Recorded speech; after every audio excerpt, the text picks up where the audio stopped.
Assalamualaikum warahmatullahi wabarakatuh. Kami peserta Latsar CPNS tahun 2021 angkatan ke-11 kelompok ke-1 dari Kabupaten Garut akan menjelaskan tentang analisis isu global mengenai korupsi. Baik, saya Nita Kardila, saya akan menjelaskan tentang materi presentasi. Yang pertama yaitu pra-analisis. Terdiri dari identifikasi isu korupsi dengan metode pentahelix. Yang kedua yaitu analisis isu dengan menggunakan metode fishbone dan SWOT. Yang ketiga yaitu rekomendasi penyelesaian isu dengan metode tabel. Baik, yang pertama yaitu pra-analisis. Apa itu korupsi? Menurut Undang-Undang Nomor 31 Tahun 1999, korupsi adalah tindakan setiap orang yang melawan secara hukum melakukan perbuatan memperkaya diri sendiri ataupun orang lain atau suatu korporasi yang dapat merugikan keuangan negara atau perekonomian negara. Penyebab korupsi ada 4 teori. Yang pertama yaitu teori triangle fraud atau Donald R. Creasy. Disebabkan oleh tekanan atau pressure, kesempatan, opportunity, rasionalisasi atau rationalization. Yang kedua yaitu teori CDMA oleh Robert Klitgaard.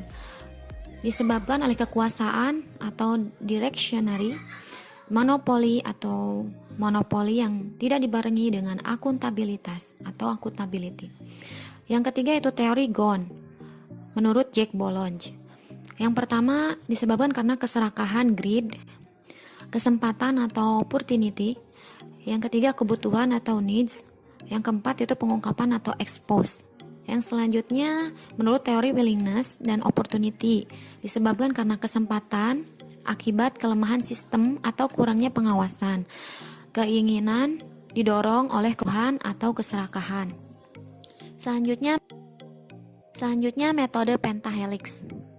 Yang pertama dari pemerintah, kurangnya tingkat penyelesaian pendidikan korupsi dengan kategori mega korupsi yang semakin hilang beritanya, dan kurangnya pencegahan praktek korupsi di bidang perizinan, ekspor impor, pelayanan publik, hubungan langsung dengan masyarakat. Selanjutnya dari masyarakat, disebabkan karena rendahnya pengetahuan, sikap pesimis atau masa bodoh sebagian besar masyarakat terhadap upaya pemberantasan korupsi. Dari akademisi, disebabkan karena kurangnya pendidikan moral atau soft skill terkait dengan pembekalan pengajaran karakter jujur, integritas, tanggung jawab, etika dalam lingkungan berbangsa dan bernegara. Pengusaha disebabkan karena rendahnya komitmen para pengusaha untuk menciptakan dan membangun lingkungan bisnis yang berintegritas. Dari media juga disebabkan karena pemberitaan yang kurang menyeluruh dan lebih mementingkan rating dan keuntungan media. Selanjutnya, menganalisis isu. Menganalisis isu menggunakan metode fishbone atau tulang ikan. Dengan menggunakan metode ini, kita dapat melihat akar permasalahan penyebab terjadinya kasus korupsi, dari mulai yang terkecil yaitu individu, adanya sifat serakah dan rendahnya soft skill yang dimiliki individual itu sendiri, lalu ke arah yang lebih luas yaitu lingkungan, karena dianggap hal biasa menyebabkan berkembangnya kegiatan korupsi. Lalu di organisasi, kurang keteladanan pemimpin dan manajemen yang menutupi. Dan yang terakhir di bagian aturan, karena kelemahan perundang-undangan dan kurangnya tingkat penyelesaian penyidikan menyebabkan maraknya kasus korupsi di Indonesia.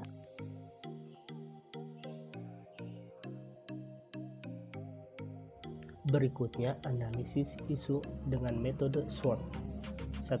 Kekuatan atau strength. Pemerintah memegang kekuasaan penuh dalam perumusan kebijakan terkait hukuman kepada koruptor. Lembaga atau instansi adalah yang mengatur tentang penggunaan dana. 2. Weakness atau kelemahan. Kurangnya koordinasi antara stakeholder terkait penyuluhan tentang dampak korupsi kepada masyarakat, pengawasan yang kurang oleh instansi atau lembaga terhadap penggunaan dana, dan rendahnya kesadaran akan kepentingan pendidikan moral atau peningkatan skill. Yang ketiga, opportunities atau peluang. 1. Kemajuan teknologi dengan banyaknya akademisi yang mampu membuat aplikasi atau meningkatkan akuntabilitas. 2. Pemerintah dengan anggaran mampu meningkatkan pendapatan pegawai. 3. Mempermudah alur penggunaan dana.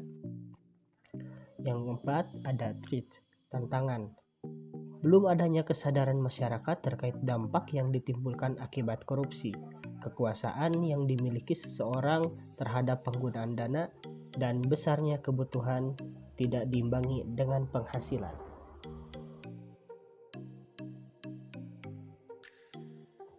Yang selanjutnya rekomendasi penyelesaian isu dengan metode tabel. 1. Alternatif penyelesaian. Pembaharuan kurikulum pendidikan yang berfokus pada peningkatan soft skill sejak dini. Yang selanjutnya tahapan setiap alternatif. 1. Pemerintah khususnya Menteri Pendidikan memperbaharui kurikulum pendidikan yang berfokus pada peningkatan soft skill. Yang kedua, masyarakat menerima dan mendukung program pemerintah. Yang ketiga, akademi melaksanakan kurikulum terbaru dan membuat bahan ajari yang sesuai dengan kurikulum. Yang keempat, pengusaha membantu para akademisi dengan mengadakan pelatihan-pelatihan peningkatan soft skill para akademisi. Yang selanjutnya, kelima, media membantu mempublikasikan sehingga informasi tersebar secara merata. Selanjutnya, hasil yang diharapkan terciptanya calon pemimpin dan penerus bangsa berintegritas, jujur, bertanggung jawab, dan beretika dalam lingkungan berbangsa dan bernegara. Pihak-pihak yang terkait, pemerintah, masyarakat, akademisi, dan pengusaha, juga media. Terima kasih.